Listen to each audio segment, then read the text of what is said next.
Hello viewers, নতুন একটা recipe নিয়ে হাজির হইলাম।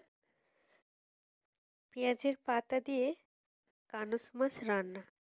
তো পেঁয়াজের পাতায় শুধু না, এখানে নিয়েছি আলু, সিম, টমেটো, পেঁয়াজের পাতা দিয়ে মাখো মাখো এই রেসিপি কানস মাছের।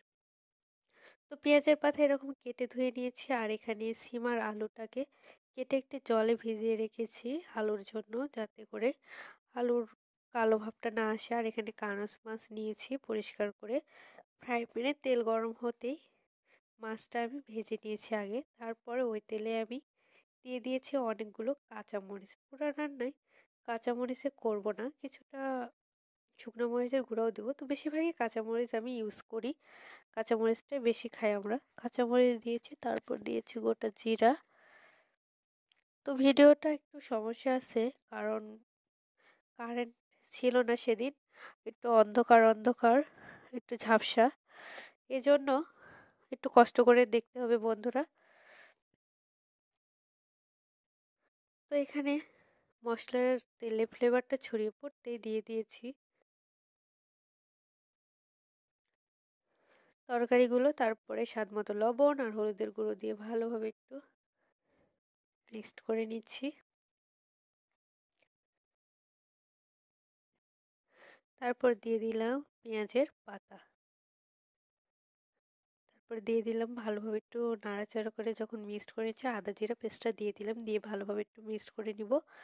আর তারপর দিয়ে দিয়েছি শুকনো মরিচের গুঁড়ো, দিয়ে ভালোভাবে একটু কষিয়ে নেব এটাকে, তরকারিগুলোকে। কষাতে কষাতে তেলটা ছড়িয়ে পড়েছে তার চারিদিকে, তখন আমি এখানে কষানো হয়ে গেছে আমার। কষাতে কষাতে এটা অনেকটা সিদ্ধ হয়ে গেছে। একটু অল্প একটু জল দিয়ে ঢাকা দিয়েছি, যাতে ভালোভাবে আরো সিদ্ধ হয়ে যায়। তারপর টমেটো কুচি দিয়েছি ঢাকনা খুলে। দেওয়ার পরে একটু ভালোভাবে এটাকে আবারও ঢাকনা দিয়ে দিচ্ছি, যাতে টমেটোগুলো একটু গলে গলে যায়, এতে করে খেতে ভালো লাগবে।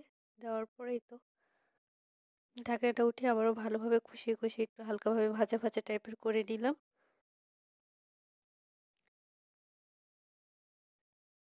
ভালো করে ভেজে ভেজে নিচ্ছি।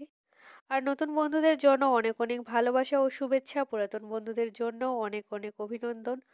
আমিও যেন এগিয়ে যেতে পারি, তারাও যেন এগিয়ে যেতে পারে সামনে, এই শুভকামনায় রইল সবার প্রতি। ভালোবাসা, অবিরাম পাশে থেকো।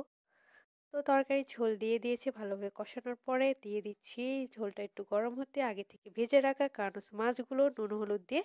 দেওয়ার পরে ভালোভাবে একটু ফুটে উঠবে যখন, তখন একটু গাঢ় হয়ে আসবে, নাড়াচাড়া করে দিচ্ছি, ঘন ঘন আসবে, একটু মাখো মাখো হয়ে আসবে, তখন এই তরকারিটা বুঝতে হবে যে হয়ে গেছে, তেলটা উপরে ছড়িয়ে পড়বে, মাখো মাখো হয়ে গেছে। একটি পাত্রে পরিবেশনের জন্য নামিয়ে নিচ্ছি। দেখতে পাচ্ছেন কতটা সুন্দর হয়েছে। যদিও কারেন্টের জন্য ফুল ভিডিওটা একটু ঝাপসা ঝাপসা হয়েছে, তারপরেও দেখুন শেষটা কতটা সুন্দর হয়েছে, কারেন্ট ছিল জন্য কতটা সুন্দর।